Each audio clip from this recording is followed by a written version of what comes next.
పురాతనమైన రాళ్ళండి. ఇవన్నీ నల్లగా ఉండేవి. ఎందుకంటే వీళ్ళు దీపాలు వెలిగిస్తూ ఉంటారు. అదంతా పట్టి నల్లగా ఉండేది. ఈ మధ్య కొంచెం నీట్గా చేయించారు. చాలా బాగుంది. ఈ విండోస్ కూడా కొత్త. మేము పోయినసారి వచ్చినప్పుడు అయితే అన్ని పాతవి ఉండేవి. ఇదిగోండి, ఈ రాళ్ళకి మాత్రం అప్పట్లోది ఇంకా పోలేదు, అట్లాగే ఉంది ఆ కలర్. ఇది తోమా గారు స్వయంగా చేసిన దర్వాజా. ఇది అప్పట్లో ఈ స్టైల్లో ఉండేవి తలుపులు, అందుకని అట్లాగే చేశారు. ఇది చాలా అద్భుతం. అసలు ఇక్కడికి వస్తేనే వేరే విధంగా ఉంటుంది. ముందైతే ప్రార్థన చేసుకుందాం, తర్వాత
అద్భుతంగా చేశారండి.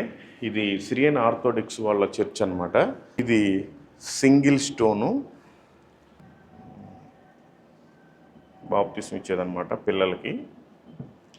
అప్పట్లో కూడా అట్లాగే ఉండేది. అయితే యాక్చువల్గా ఈ చర్చి ఇదిగోండి ఈ లెవెల్ దాకా కట్టిన తర్వాత తోమా గారు తమిళనాడు ప్రాంతం అంటే చెన్నై ప్రాంతానికి, మైలాపూర్ ప్రాంతానికి వెళ్ళాల్సి వచ్చింది. ఎందుకంటే అక్కడ వాళ్ళు తెలుసుకొని, అయ్యా నిజమైన దేవుడు యేసుప్రభు అని, ఆయన శిష్యులు మీరని మాకు తెలిసింది, మేము అందుకొని వచ్చాము, మా ప్రాంతానికి కూడా రండి అని వచ్చి మరీ తీసుకెళ్ళారు పడవెక్కించుకొని. అక్కడ పరిసర ప్రాంతాల్లో సేవ చేస్తూ ఉంటే బల్లెం పోటు వేశారు, చనిపోయాడు. ఆయన డెడ్ బాడీని రకరకాలుగా ఇటలీ అటు ఇటు తీసుకెళ్ళిపోయారు. అన్ని చర్చిలో ఒక ముక్క అట్లా పెట్టారు. అదంతా వేరే విషయం. అయితే ఇక్కడ వీళ్ళు కట్టుకున్న తర్వాత, ఆ పూర్తి చేసిన తర్వాత ఆరాధన జరిగిస్తూ ఉన్నారు. జరిగిస్తుంటే దీన్ని ట్రావెన్కోర్ హైకోర్టులో వేశారు.